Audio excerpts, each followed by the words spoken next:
জামাতের আমির থেকে শুরু করে শিবিরের শীর্ষ নেতৃবৃন্দ থেকে শুরু করে তাদেরকে প্রশিক্ষিত কর্মী হিসাবে গড়ে তুলেছে চরিত্র হরণ করার জন্য। আমাদের শিবির থেকে যারা জামাতে কিংবা পরবর্তী স্টেপে যায় তাদের প্রতি শিবিরের কোনো নিয়ন্ত্রণ থাকে না।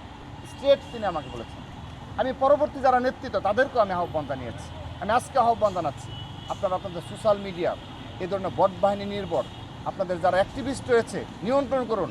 আজকের দিন পর্যন্ত একজনের বিরুদ্ধে আপনার ব্যবস্থা না নেয়, অর্থাৎ জামাতের আমির থেকে শুরু করে শিবিরের শীর্ষ নেতৃবৃন্দ থেকে শুরু করে তাদেরকে প্রশিক্ষিত কর্মী হিসাবে গড়ে তুলেছে চরিত্র হরণ করার জন্য। আপনি দেখেন বুয়েটের একটি সোশ্যাল মিডিয়া প্ল্যাটফর্ম রয়েছে, আপনি সেগুলো এই 2 বছরে সবগুলো তথ্য যাচাই বাছাই করবেন।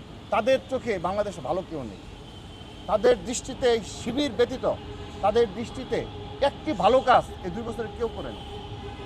এই যদি হয়, এই অল্প কিছু মুষ্টিমেয় সংঘবদ্ধ গোষ্ঠীর তৎপরতা, তাদের পতন অনিবার্য, তাদের ধ্বংস অনিবার্য। একদিন যে তারা মুখে বলবে ছাত্র রাজনীতি চায় না, ঢাকা বিশ্ববিদ্যালয় হলে হলে মব ক্রিয়েট করা হলো, ক্যাম্পাসে মব ক্রিয়েট করা হলো, এবং জুলাই আগস্ট গণঅভ্যুত্থানে সেখানে স্পষ্টভাবে লেখা ছিল যে ছাত্র রাজনীতি নাকি থাকবে না। তাদের একটি অংশ এই ইস্যুতে তারা সরব ছিল। তো আপনি দেখবেন আজকের দিন পর্যন্ত যেখানে তারা গুপ্ত রাজনীতিতে সফল, সেখানে শুধু ছাত্র রাজনীতি প্রচলিত নেই।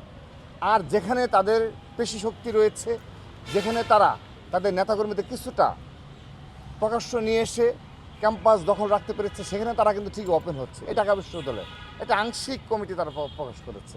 আজকের দিন পর্যন্ত তারা তাদের পূর্ণাঙ্গ তালিকা প্রকাশ করে না। আমরা জানি